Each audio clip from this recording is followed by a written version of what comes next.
it's John with Lake Erie Chestnuts, and I'm getting ready to pot some of my chestnuts up. A little bit of a mess here, but we're getting organized. I sort out my chestnuts, and if some of them aren't sprouting yet, I keep those in the fridge, but you can see the ones that are sprouting. I'm repeating myself, but these are from the Chestnut Ridge of Pike County. I buy the ones that are for eating. They seem to be cheaper than the ones sold as for wildlife seeds, and they seem to sprout just as good as the others. So we're going to pot them up in our root makers, and I'll also, these are reusable. I've used these several years now, and I'll also use my cheap planting things from, I think it's Jiffy or Northrop King, and they have the individual ones and they just fit into this container. The advantage of those, as I've said before, is that you can easily take them out individually and adjust them if some are growing taller than others at a different pace. But Root Maker sells those individuals too. They're just more. So I use these 18 cells, and we'll pot these up and get them under the lights. Some of them are unique. This one's got 2 roots coming out. I don't know if you can see that.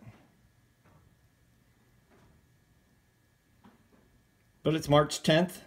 This is a little later than I usually get started, but by the time I plant these in late May, early June, these things will be 1.5 feet tall and ready to go.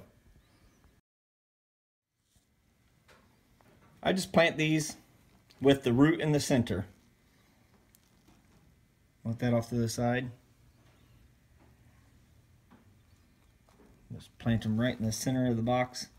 I don't cover them, mainly because some of the sites I had originally watched show that they're not really covered.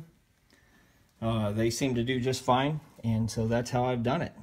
I mean, it doesn't mean that covering them wouldn't be a bad idea or anything, but that's how I do it.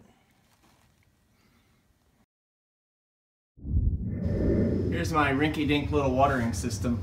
I just put a 5-gallon bucket of water up in the floor joist and then just have it hooked to a little thin-walled rubber hose, and then I just water using that. I just have an on-off spigot that I put in there. I'd be happy to see anything you guys have out there, so maybe I could be a little more efficient. I don't like lifting the bucket up and putting it on my fancy nail hook system. And the seeds are now planted, ready to grow.